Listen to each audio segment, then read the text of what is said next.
El presidente de Colombia, Gustavo Petro, demostró que tiene más pantalones que el guardarropa de Sandra Cuevas al responderle a Trump y decirle que él no iba a aceptar que trataran mal a sus deportados colombianos. Por lo que Trump dijo: me sigues alzando la voz, me sigues hablando así de feo y yo te dejo caer un 25% de aranceles. Y el señor Petro le dijo: pues yo tengo más grande ese porcentaje y te la dejo caer con 50%. Y después de este pleito de egos, ambos se dieron cuenta de que tantos aranceles causarían más inflación que este barro que tengo yo aquí. Y finalmente hicieron las paces y todo quedó muy bien. ¿Quién ganó? ¿Trump? ¿Ganó Gustavo Petro? Quédate con nosotros para que escuches el chismecito. Y hablando de ganadores y perdedores, los eternos perdedores, o sea, la oposición mexicana, salió a defender a Donald Trump. Si quieres escuchar y ver las porquerías que dijeron y quieres que te arruinemos la noche con sus comentarios, quédate con nosotros porque tenemos eso y mucho más aquí en SDP Noche. Antes de comenzar, te ruego ese like, te pido que comentes qué piensas que pasó en este conflicto entre Estados Unidos y Colombia. ¿Crees que fue puro show o Colombia estuvo en riesgo de ser la próxima Cuba? ¿No lo sabemos? Comenta ahí abajo, por favor. Además, comparte este video y yo no voy a comenzar hasta que te acerques y me toques la campanita. Ahora sí, comenzamos.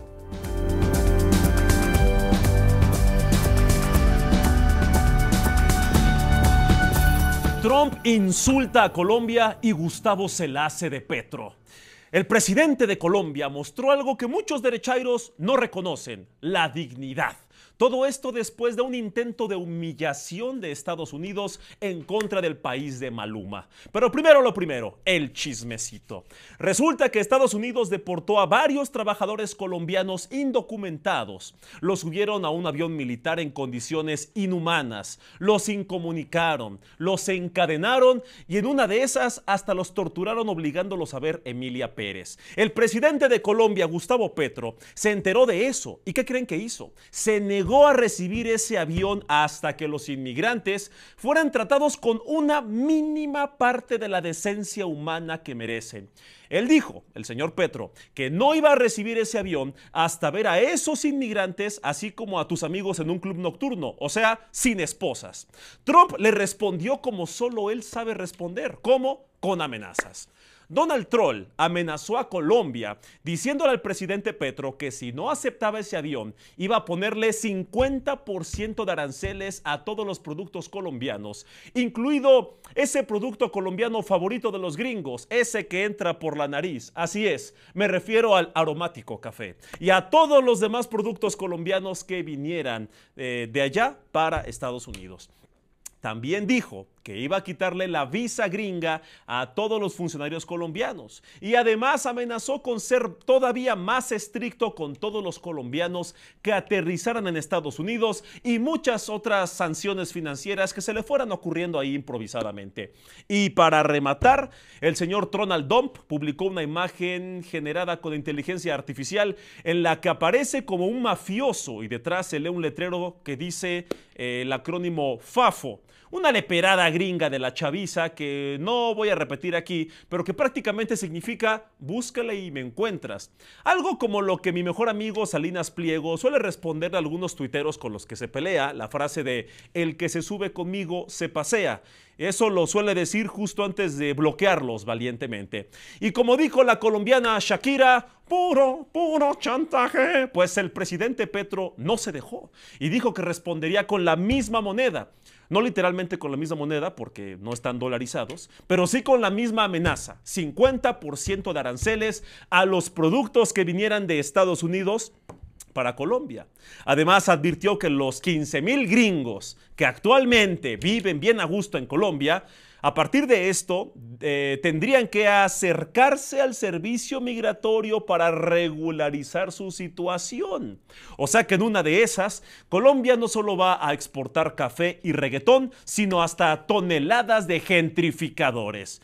Pero mucho ruido y pocas sanciones. Después de horas y horas esperando a ver quién se rendía primero, ver quién se enojaba más, y después de muchísimas amenazas entre Trump y Petro, finalmente las cancillerías de Estados Unidos y la de Colombia, respectivamente, anunciaron, cada una por su lado, el fin del pleito y mucho amor y paz.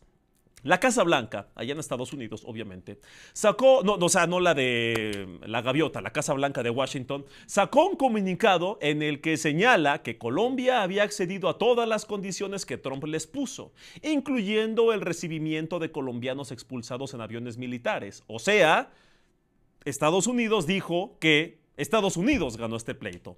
Pero la Cancillería colombiana tiene otros datos. Señalaron que ya habían hecho las paces y que Colombia iba a recibir a los deportados a cambio de tratarlos de manera digna y como ciudadanos sujetos de derecho. O sea que según la versión de Colombia, Colombia ganó este pleito. Los medios de comunicación también ordeñaron likes, abusando del amarillismo como siempre. Los más cargados a la derecha, o sea, los imparciales, pusieron en sus titulares cosas como que Trump dobló a Petro. Los derechairos son los únicos que vieron esa doblada, porque todo el mundo vio otra cosa. Mientras los que sí le tiran un poquito a la imparcialidad, o sea, los medios ahí medio decentes, pues digamos que se limitaron a decir que ambos países cedieron a sus peticiones. Y los medios progresistas, acá bien chairos como SDP Noche y todos esos, consideran que Colombia fue el ganador por ponerse en contra de Sansón a las patadas y salir ileso. Si unos dicen que ganó Trump y otros dicen que ganó Petro, entonces ¿quién carajo ganó? A ver, amiguitos, seamos realistas y analicemos lo siguiente. Estados Unidos es todavía hoy la principal potencia mundial, todavía. Pero Colombia importa productos gringos equivalentes a más o menos un 4% de su PIB, su Producto Interno Bruto. Mientras que los productos colombianos en Estados Unidos no son ni el 1%. O sea, siendo realistas, ambos países podrían cerrar sus mercados, terminar de hacer trueques, terminar de intercambiar productos y Colombia saldría más golpeado proporcionalmente. Aún así, aún en este escenario horrible y apocalíptico en el que se dejan de hablar y se hacen la ley del hielo, no pasaría ninguna venezuelización como tanto dijeron los panistas ayer. Entonces, ¿por qué decimos que Trump salió peor librado, que fue el que más perdió o el que menos ganó? ¿Por qué? Porque el discursito con el que Trump seduce a sus simpatizantes es el de ser gandalla, visceral, aplastante, destructor y bien malote. Pero al final cedió a las exigencias de Colombia, quien le pidió lo básico. Oye, güey, trata de manera humana a mis inmigrantes. Sí, ya sabemos que el pleito hubiera escalado en un escenario del que hubiera escalado horrible, así a niveles violentos y hasta bélicos. Colombia habría perdido más PIB que Estados Unidos, ya lo sabemos. Y también sabemos que el ejército gringo es mucho más fuerte que el de Colombia, sí, ya lo sabemos todo eso.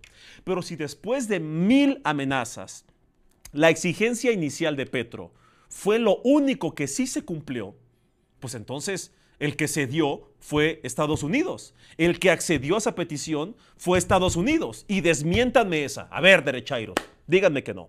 Seamos sinceros.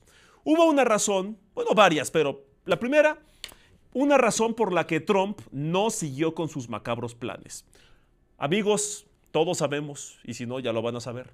Los aranceles altos generan inflación, porque el consumidor final es el que paga ese impuesto, esos 25% del costo extra. Si Estados Unidos pone aranceles, son los gringos de a pie los que van a terminar pagando todo eso. Y las inflaciones que sufre la gente hacen a los políticos gringos perder elecciones y perder aprobación. Y si no me creen, pues que le preguntan a Joe Biden para ver qué piensa sobre este fenómeno horrible que le hizo perder la elección. El señor Trump dice que quiere gobernar para el ciudadano de a pie, el gringo común y corriente, la típica familia americana. Aunque la verdad es que es un plutócrata, lo dije bien, no fue una leperada, plutócrata que está entregando el país a los grandes capitales. La plutocracia es donde gobiernan los ricos o los más cercanos a los ricos. Como sea, una cosa u otra, un nuevo aumento a la inflación le hubiera generado muchas críticas a Trump por parte de sus votantes. y apenas va comenzando como para acabarse su popularidad por culpa de unos aranceles a lo menso. Y hay una segunda razón por la que Trump no aplicó los aranceles y quizá es la más importante. ¿Saben por qué? ¿Por qué creen? Porque no puede.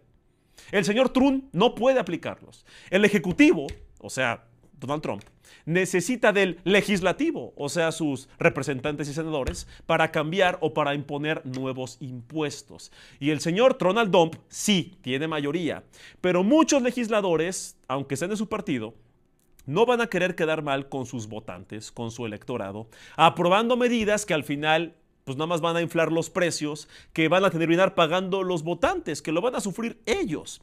El señor Donald Trump no es tonto y sabe que sus amenazas, o más bien la mayoría de sus amenazas, por lo menos la mayoría, solo son eso, amenazas. Amenazas para ver quién le responde y para medírselas, ¿no? Para ver quién tiene el arancel más grande y a ver quién termina siendo más humillado. Los Latin Avengers se unen contra Donald Thanos. Colombia no fue el único país que protestó por los vuelos militares con migrantes esposados.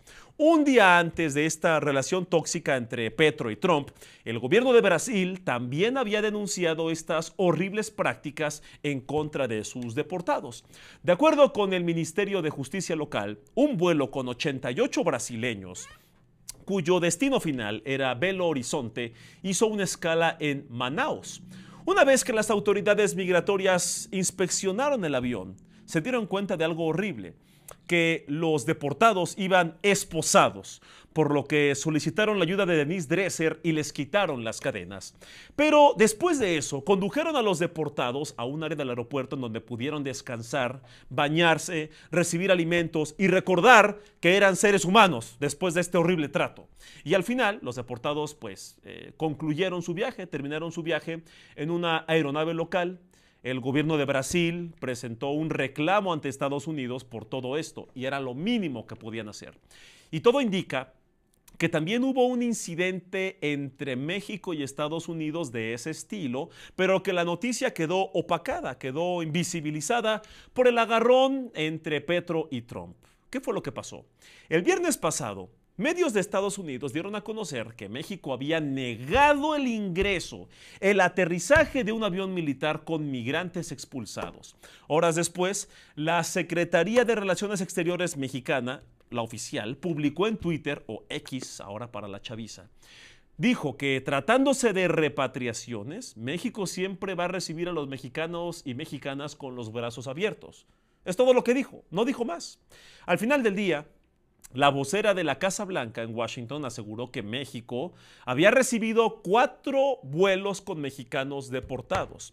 Y como Washington dijo que México había recibido vuelos, los derechairos salieron a gritar "jaque mate, zurdito" en redes sociales.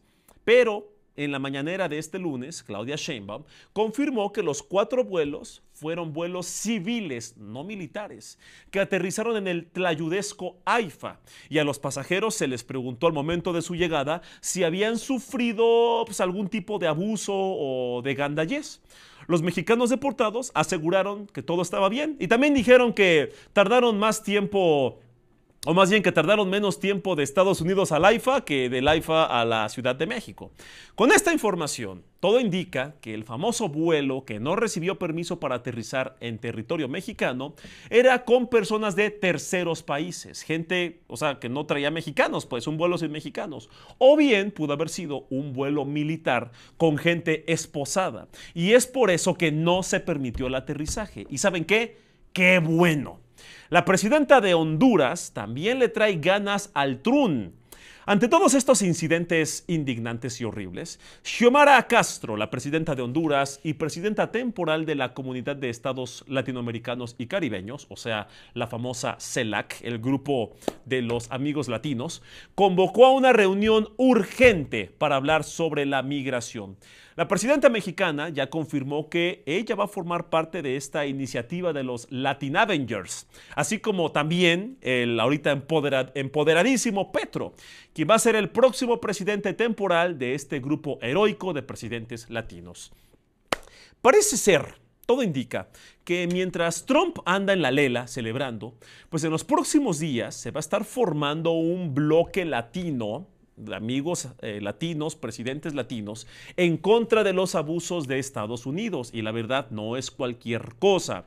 Si el señor Trump fracasó en su intento por imponerse a Colombia y terminó echándose atrás, o sea, arrepintiéndose, la posible unión de varios países de la región en contra de Trump después de tantas amenazas es algo que a Trump le podría salir peor que bailar.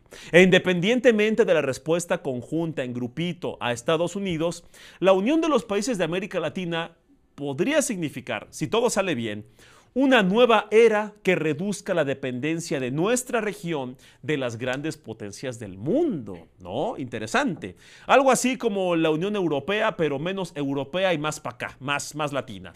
Y finalmente, en este tema, ya sabemos quiénes son los que estaban exigiendo un trato más indigno en contra de nuestros paisanos. No los gringos. La derecha mexicana. La derecha celebra las sanciones en contra de Colombia porque un presidente tuvo dignidad. La dignidad, algo que ellos no conocen. Y es cierto, porque si ustedes entran a Twitter, van a ver que muchas de estas personas criticaron muchísimo al señor Gustavo Petro por rezongarle y contestarle de manera digna a Trump. Preguntaban, ¿y de qué sirve la dignidad? ¿Saben qué, amigos derechairos?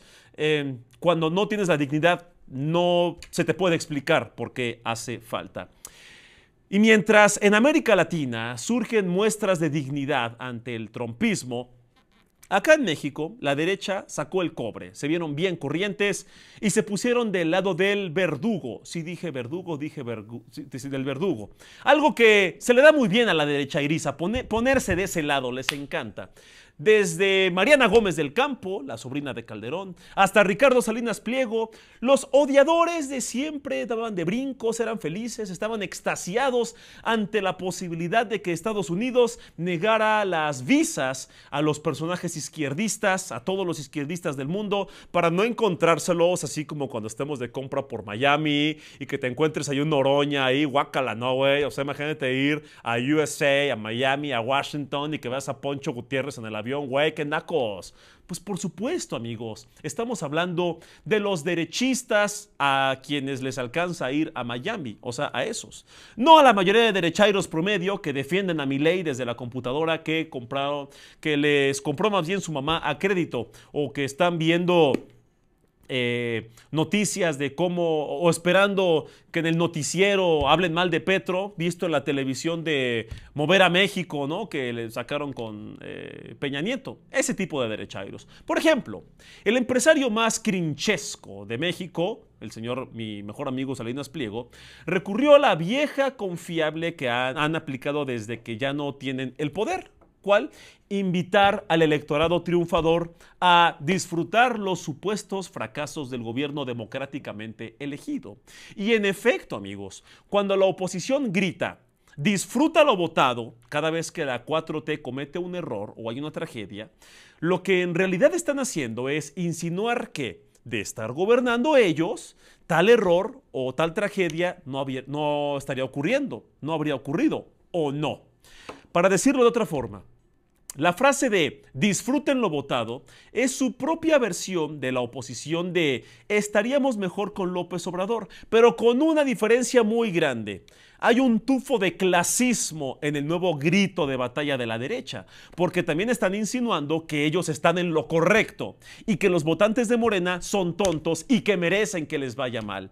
Pero qué bueno que lo hagan, porque yo dudo mucho que en México, el segundo país con más desigualdad de la OCDE, ese discursito de insultar a los pobres les consiga el triunfo en los próximos 10 años, por lo menos. ¡Qué bueno! La gran diferencia de estaríamos mejor con López Obrador, que se escuchó en otros sexenios pasados, y el disfruten lo votado, es fácil de entender. Cuando un derechairo o un opositor dice disfruta lo votado, está insinuando que si no hubiera ganado Claudia o si no hubiera ganado Morena, esa tragedia o ese error no estaría pasando, ¿verdad? Esa fe que le tienen, esa fe mesiánica que le tienen al PRI y al PAN es envidiable, porque si dices, mira Chairo, disfruta lo votado porque llegó el huracán Otis, pues quiere decir que esta gente piensa que si Xóchitl hubiera ganado, no hubiera llegado un huracán. o que la violencia hubiera terminado de un día para otro. Eso sí es pensar que el PRI y el PAN son el Mesías, ¿no? O quizá no se trata de eso, solo quieren sacar desde la tripa el coraje de yo no gané, por lo tanto tú disfruta lo votado. O cuando ven a los pobres, ¿no? Un fenómeno de pobreza que tiene décadas, y dicen, miren pobres, disfruten lo votado. ¿No será que están hablando de un clasismo? No tiene que ver con temas partidistas, no tiene que ver necesariamente con temas políticos, tiene que ver con un odio que traen bien podrido en el colon y que su única forma de medio desquitar ese coraje de perder, perder, perder, perder, perder y perder es suponer que los demás están sufriendo, cuando ha sido comprobado una y otra vez que gran parte de los insultos y las acusaciones que hace la oposición son un reflejo de lo que ellos están pensando. ¿Se acuerdan cuando en las elecciones pasadas decían a los morenistas, te veo nervioso, Chairo? ¿Te veo nervioso? Pues no, según las encuestas dices que Claudia va ganando. Te veo nervioso, Chairo. Ellos estaban nerviosísimos porque Xochitl iba perdiendo. ¿Qué pasa cuando gana Claudia? Te veo enojado, Chairo. ¿No estás disfrutando lo votado? Te veo enojado, cuando ellos estaban enojadísimos porque perdieron la mayoría en todos lados. Ahora, disfruta lo votado, Chairo. No te veo disfrutando lo votado. Güey, es que tú no estás disfrutando nada. Has perdido todo. Lamentablemente, la derechairiza vive en un reflejo constante. Y cuando pierdes y pierdes y pierdes y pierdes, lo único que puedes hacer es imaginar triunfos ficticios para medio sobrellevar esta derrota histórica de la peor oposición que ha visto México. Amiguitos, si tú quieres que sigamos con el bullying derechairo, si quieres que sigamos torturando psicológicamente a la oposición, y si quieres que sigamos hablando de Donald Trump, de Claudia Sheinbaum, de Xochitl Gálvez y de todos estos personajes que nos dan motivación para seguir pensando que somos mucho mejores personas que muchos políticos, estás en el lugar correcto. Amiguito, te invitamos a que te quedes con nosotros en SDP Noche. Por favor, danos un like, comenta aquí en la parte de abajo, por favor. ¿Tú crees que todas las amenazas de Trump en contra de Gustavo Petro iban a ser reales? ¿Crees que el señor Gustavo Petro, presidente de Colombia, no tuvo que haber respondido? ¿Te parece imprudente? ¿Crees que si hubiera agarrado a Trump en un momento quizá de más enojo, le estaría costando muy caro a Colombia? ¿Le estaría costando la nueva venezuelización a Colombia? ¿Crees que la dignidad debe también tener un tope con el pragmatismo, con ser realista, con no dejarte llevar por el coraje, porque eso le puede costar muy caro a tu país? ¿Hasta dónde está bien defenderse? ¿Es una defensa completa hasta donde tope? ¿O mejor aguantarte el coraje y pensar en lo mejor para tu población? Es muy complejo. ¿Ustedes qué opinan? Pónganlo ahí en los comentarios. Compartan este video y lo más importante, amigos, por favor, tóquenme la campanita para que no se pierdan ningún video de SDP Noche. Soy su servidor, Poncho Gutiérrez, y hasta mañana.